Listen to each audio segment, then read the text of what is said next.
there's a lot of indigenous concepts, for example, like body territory, or buen vivir, which is the good life or good living, which is a whole different way of thinking about the world. You know, instead of focusing on GDP and growth and development that way, you're thinking about how can we improve buen vivir for everyone, which is about the social, emotional fulfillment and interconnectedness with nature as well.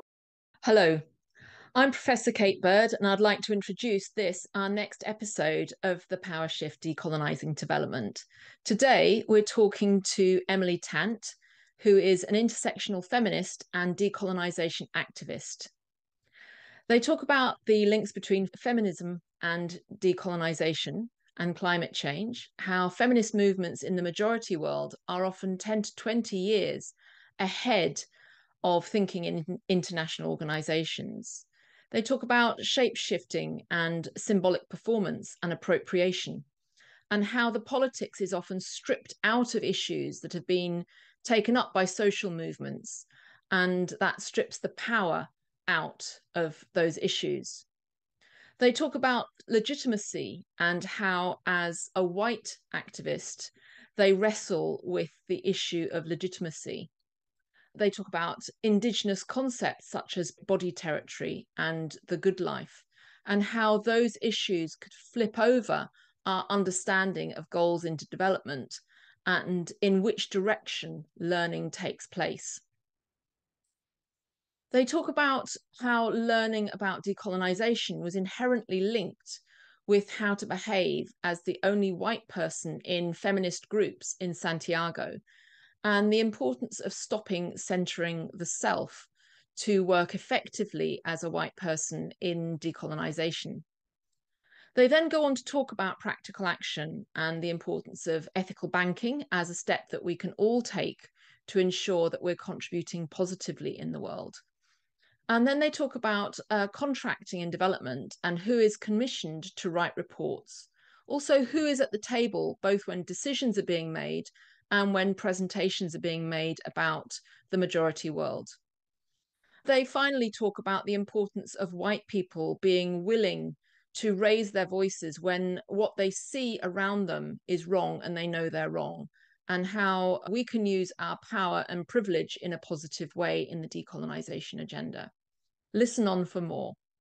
Welcome to the Power Shift Decolonising Development, the podcast series that's seeking to bring together thinkers, practitioners, and activists to share ideas, inspire change, and identify tools for practical action. Hi there again. I'm Charmaine Macaulay, a body therapist, director of Kokoro, and lead facilitator of the groundbreaking training program, Racism in Real Time. I'd like to introduce my co-host, Professor Kate Bird, director of the Development Hub.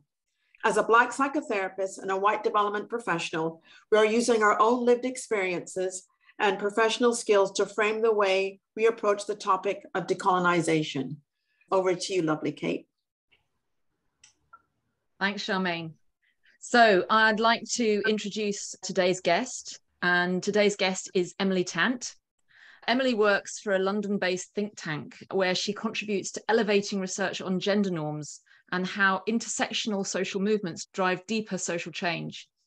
They now live on the border with Scotland after returning to the UK following nearly 3 years in Chile, during which time Emilie was active in the feminist movement and first became engaged with the decol agenda. I'm really delighted to have Emilie here with us. Emilie and I have never met face-to-face, but we've been on many shared Zoom calls, particularly in the last kind of 3 months, actually. So we've begun to get to know each other a bit. And I've always really enjoyed chatting with Emilie and was delighted when she said she'd join us here on this podcast, because I've always felt that she's got interesting things to say and interesting insights. But I'm going to pass right back now to Charmaine to ask our first question. Okay, Emilie, what in your personal and professional history has led you to work on decolonizing development? Firstly, thank you both for inviting me to be part of this conversation. And thank you for saying you think I have interesting things to say. I can't say they've necessarily originated in me, but yeah, that's a really interesting question. I think your introduction there, Charmaine, spoke about the lived experiences. And I think the personal and professional history of mine is very much intertwined, and the personal has been in parallel or in tandem with the professional. So I think, like for most people, coming into contact with university and critical ideas was probably my first sort of more serious engagement with global power dynamics, I would say, and terms like neocolonialism and westernization that I was coming across in my geography studies seemed to make a lot of sense to me, actually, when I was reading and learning about what's going on in the world. And I've always been interested in what's been going on in the world. And actually, I suppose the difference in terms of why, I suppose, as a white person, as a white woman, middle class, privileged, education, etc., that I'm doing this work, or why I've come into this work, is, I suppose, my grandpa, for example, always spoke about Palestine. This was a strong theme in our dinner table discussions. Interestingly, my dad identifies as Jewish, and my grandpa, my mother's father, is very pro-Palestinian, and always had strong views about what was happening there. So I think I was sort of conscious, I had my consciousness raised from quite a very early age about the injustices that were going on in the world.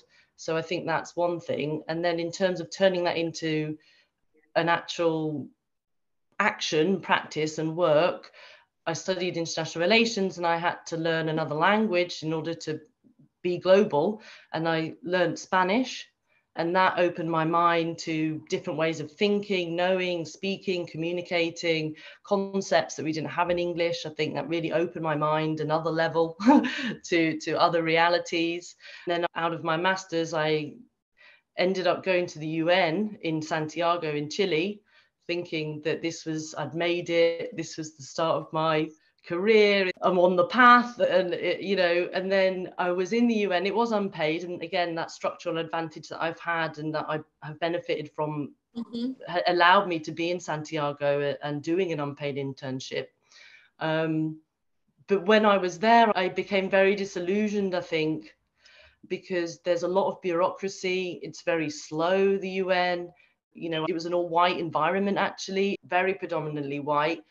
And also I was in the gender team, and it was 10, 20 years behind the feminist movement in Chile, and that rang bells for me as well, in terms of I'm tweaking around the edges in the UN.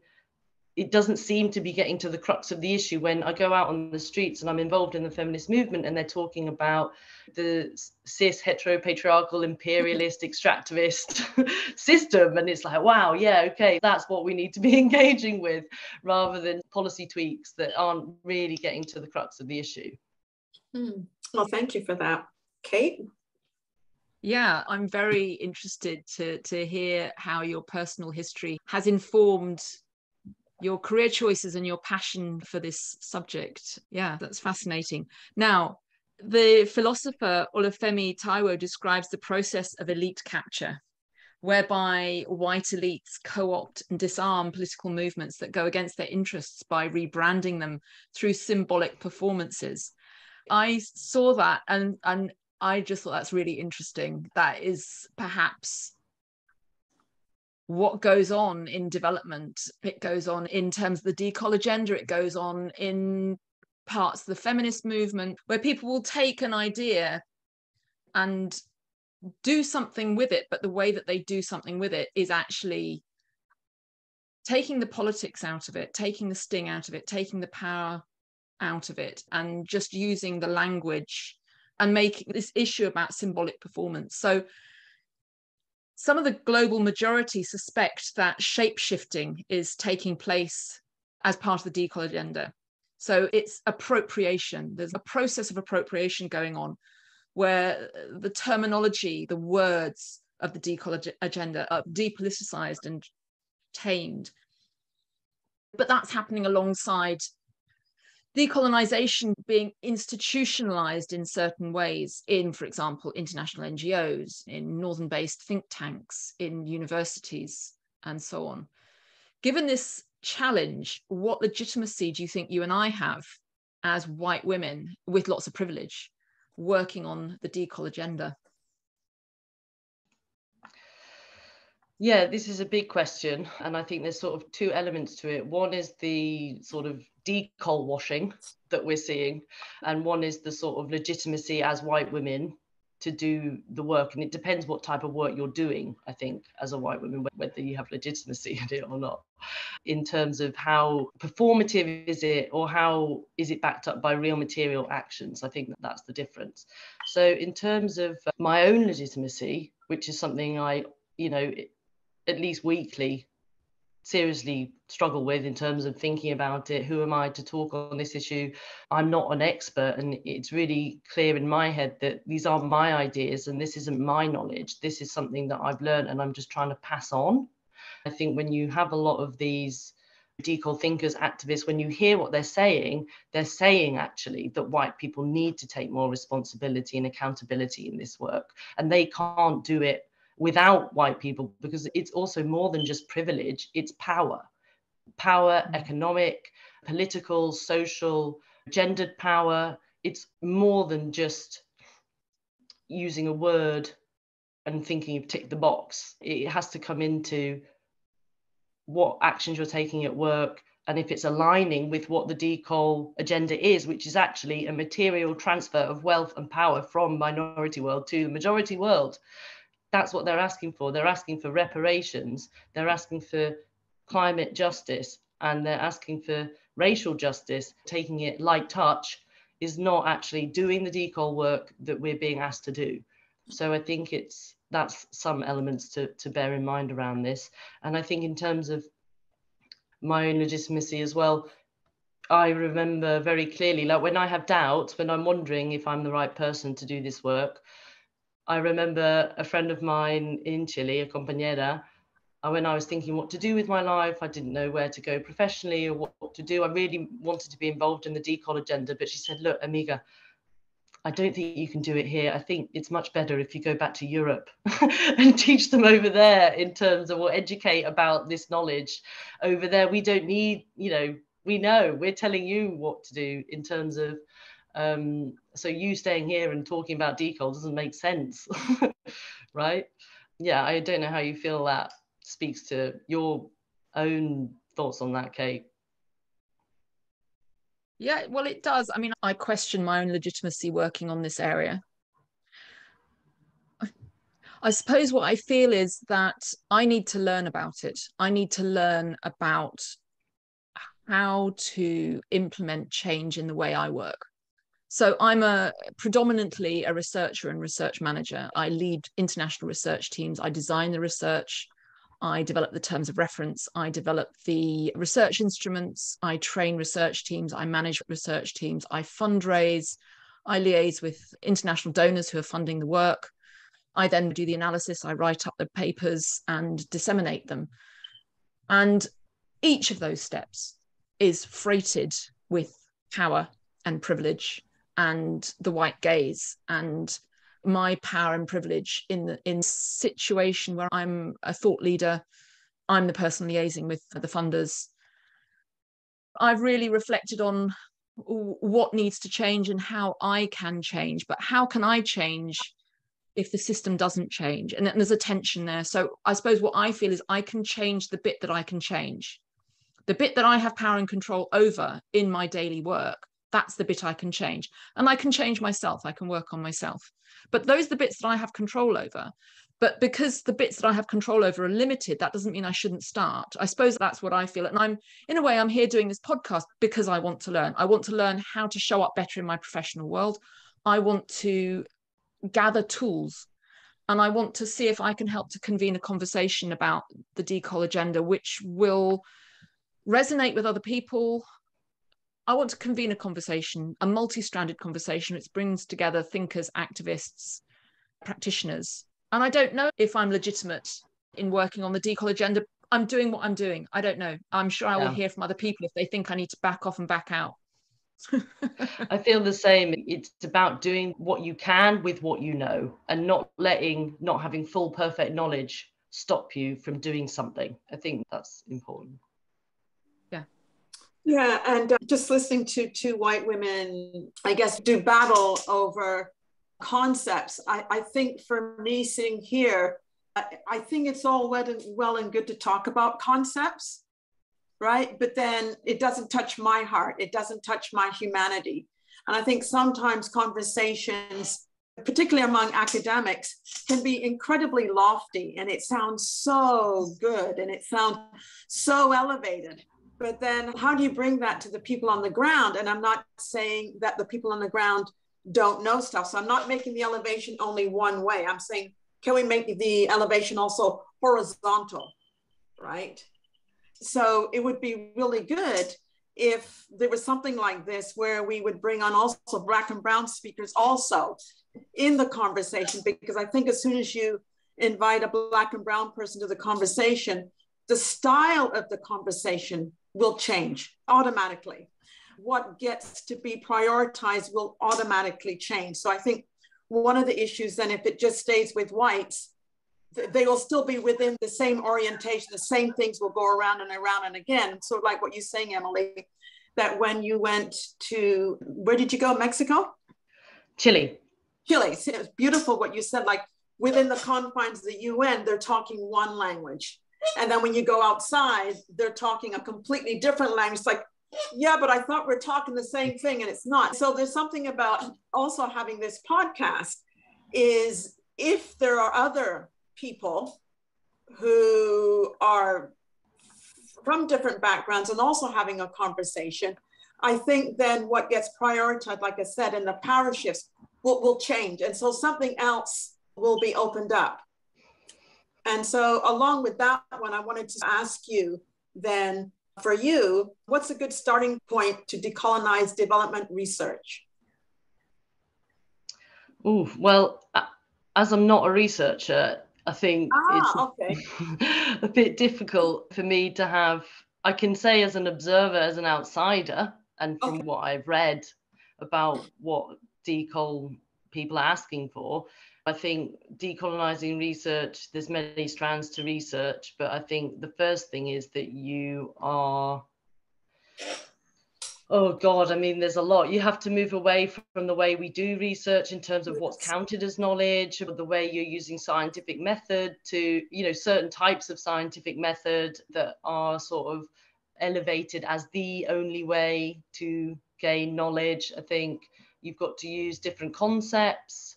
Mm-hmm. For example, there's a lot of Indigenous concepts, for example, like body territory, that we'll speak about maybe later, or buen vivir, which is the good life or good living, which is a whole different way of thinking about the world. You know, instead of focusing on GDP and growth and development that way, you're thinking about how can we improve buen vivir for everyone, which is about the social, emotional fulfillment and interconnectedness with nature as well. We're really lacking with those kind of concepts that are in knowledge-based production type.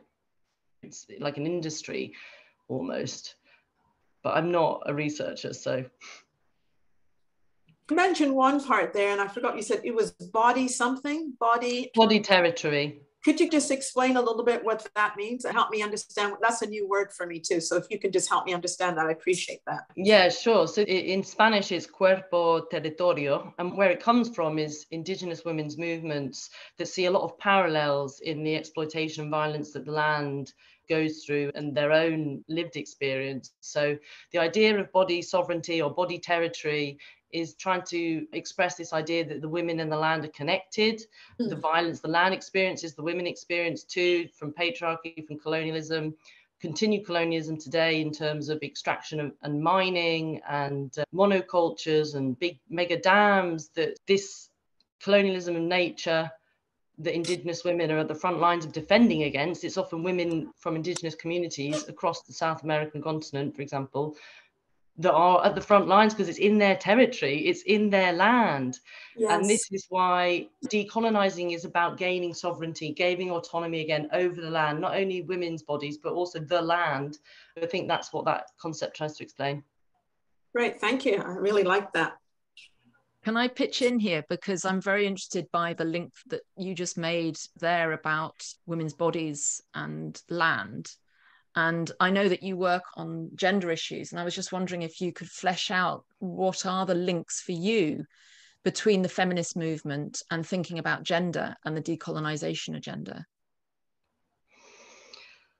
Yeah, I think looking through I think the best way to see how feminist sort of things and decolonial agendas intersect is through climate. I think they are both very much interconnected. And I think for me as well, I came to decol thinking through feminism. So I've always had the feminist decol lens.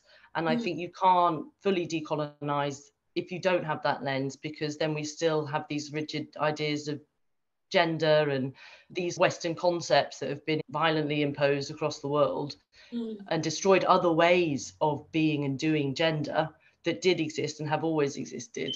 So it's about seeing how all feminist theory, I know you just couldn't have said, Charmaine, to stop talking about theory, but it plays out in reality, right? In terms of how the patriarchal system both creates the climate crisis and creates femicide and creates death to human rights defenders, so that they are totally intertwined. And the capitalist system that has been built on the labor of women, Yes. and colonialism, like it's just going on today. It's the same stuff, and you need both to do one or the other. Does that help explain a bit how they intersect? Yeah, absolutely does. And we had a very interesting conversation with Eob Balcha-Gebramanian, who's a researcher and activist from Ethiopia recently. And he was thinking similarly about the kind of the structural underpinnings of coloniality and relationship with language and history. So the erasure of populations, they lose their language, they lose their culture.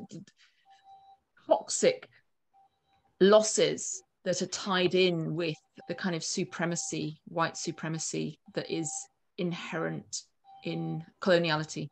So I think what you're saying about the links between feminism and climate change and decolonisation, it's a huge agenda. It really is. It's there in reality. That's very interesting.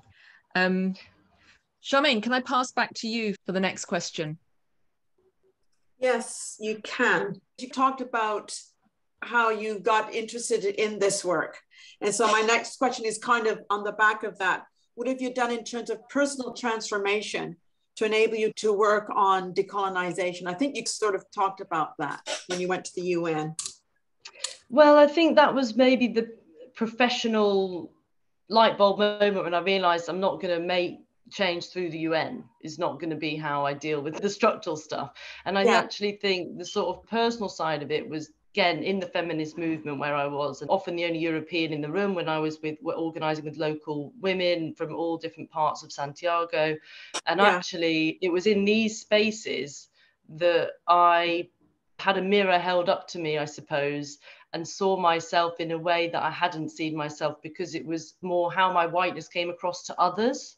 And I'd never been in situations where people had, you know, called me out in some ways, not in a, you know, often not in a aggressive way, more just like, did you know how colonial that sounded, Amiga? Like, just saying, do you know how that came across?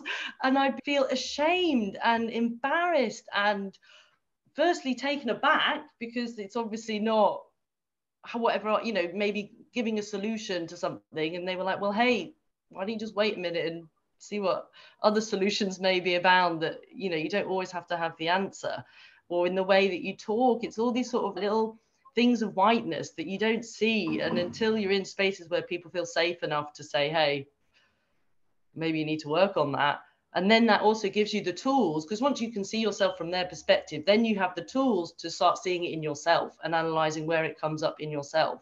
And so then you can start working on that. And one of the key things is also letting go of the ego is super important for white people, I think, to be able to do decol work, because a lot of people feel under threat, or that they're being threatened, or that their identity is at stake, or they're doing something wrong, and they want to sort of defend themselves from this accusation. But it's not an accusation. It's put your ego to one side, listen to what people are saying. Okay, they're bringing it to you for a reason. Just try and pay attention. Stop centering the self, centering you and how you feel, and get over it and try and listen, because these are big structural issues, like you say. And it's not just about the interpersonal, it's about seeing that within the broader context of who has power and who doesn't have power. Yeah, and I think just to add to that, I think for many white people, it's because you don't have to look at your whiteness. It is willful blindness, as some people will say, where you can walk into a room and you are basically invisible, that you even belong to a white racialized group. It's like that, all that stands, that gives you the power to all the institutions, all the politics, all the police, all of that gives you permission to walk in. And it's not even like you're acting as, you actually get to be invisible, as if what you say has no impact. There's no weaponization to what you say. And so it's sometimes, I'm glad that you did it there, because I think it's much more difficult for Black and brown folks, who many do come from a white country, to be actually even to say that, because the retaliation, if you do, is swift.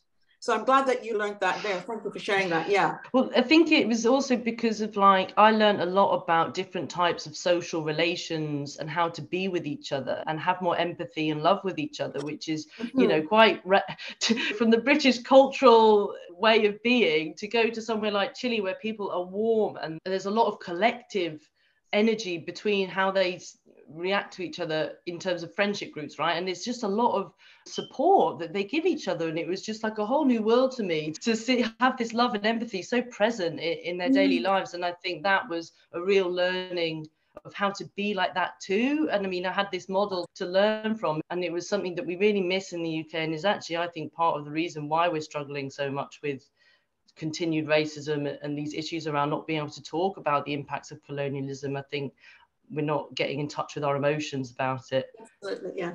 Yeah, with your humanity. Thank you, Kate.